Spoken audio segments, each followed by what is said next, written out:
So you may be asking yourself as audience members this evening, Matthew, what do you mean by your speech title? Matthew Gavlak's Multifaceted Leadership Style.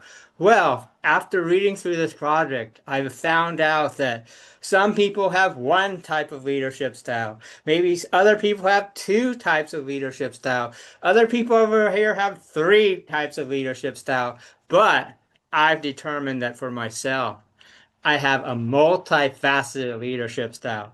So, before I start talking about the three main points I'd like to discuss this evening, I'd like to just step back and briefly discuss how they determine what your leadership style is based upon their scoring system when you take the Discover Your Leadership Style questionnaire as part of the Pathway project. So you answer a series of questions, and each of the questions have a 1 to 5 point scoring. And after that, you answer all the questions. The program tells you, well, these are the leadership styles that you're apt to be able to adapt to.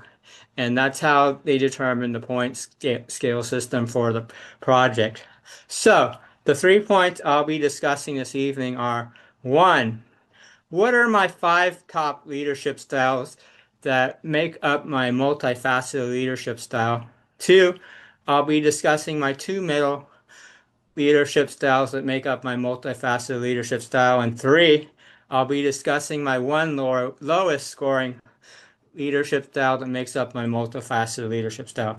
So, one, I will talk about the five types of leadership style that I have that make up my multifaceted leadership style. So, I had a score of 24 for the following five leadership styles. So, I have affiliative, coaching, altruistic, democratic, and let's see. Oh, so, I'm sorry. The last one is innovative. So the first leadership style is affiliative. As an affiliative leader, you bring together a team and you hope to have a cohesive team, and the leader makes sure that there's teamwork and that also there's harmony within the team. Two, there's the coaching leadership style. And for the coaching leadership style, you try to build individuals for the future by helping them to build skills for themselves. And three, there's the altruistic leadership style. And for that leadership style, you try and personalize the approaches you have for each of the team members on your team so they have individual things they're trying to help them to achieve. And four, the democratic leadership style is when you're as a leader, you want to help you have uh, you have decision making that's based upon consensus.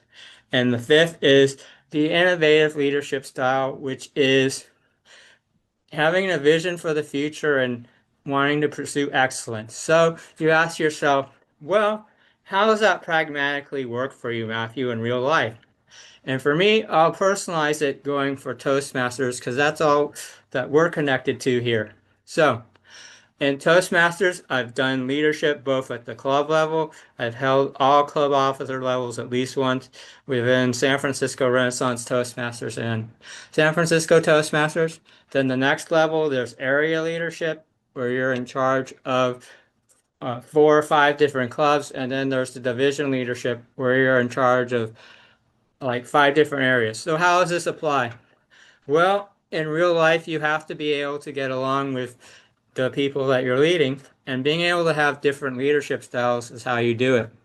So, for example, for the Democratic leadership, or for the Democratic leadership style, you could need to make a consensus about where you want to go as a team. What else? Innovation.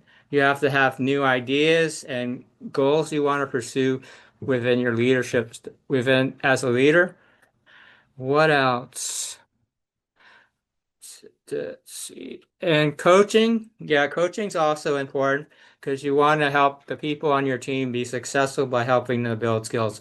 So what does a leader does that mean? Well, maybe it means as a area director, you have to help the clubs in your area become successful, which means becoming a distinguished club. Well, how are they doing? How do you help them find new members? How do you help them do more speeches within the club, etc.?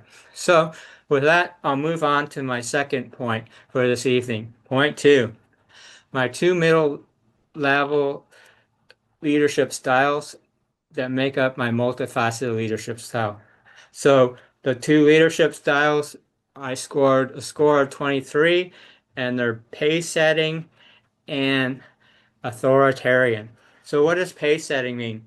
Well, when you're a pace setting leader, you expect your team members to take up projects immediately and also to pursue their goals fast. What else? So for the authoritarian leader, what does that mean? You set up long-term goals and you want to pursue excellence. So what does that mean within Toastmasters as a leader? Well, you have to get certain things done within Toastmasters, whether it's the club area or the vision level. So at the club level, you like to have your club members achieve their goals, such as a pathway path. You know, maybe they want to participate in clubs, and you can help them build their skills as a speaker, becoming a member of a contest. What else? Pace setting, you have to also at like areas, you have to visit clubs, turn in club visit reports. You have to have area contests at the division level. You have to make sure your area governors turn in their area reports. You have to have division contests and goals like that to make your club area and division successful. So finally, my third point this evening will be about my lowest score in terms of my leadership style, in terms of my multifaceted leadership style. And my lowest score was score 19, which is bureaucratic. Yes, bureaucratic. And the bureaucratic one is the person who comes with rules and strictly enforces them. So what does that mean in Toastmasters? That might not sound really nice, but in real life, certain things need to get done. Club visit reports need to be finished. Uh, you have at the club level, goals need to be achieved. Turn in like your club officer list on time. Turn in your the dues on time, etc. So I'll just briefly step back, and overall, I think the multifaceted leader is the best type of leader because that's the person who can adapt to different types of leadership opportunities and the different teams you might face. Well, you might be thinking to yourself, I'm not a multifaceted leader right now, but how could I become one in the future? Well, I would say look at what your leadership style is now and what different leadership styles you might want to further develop for the future. Thank you, ladies and gentlemen.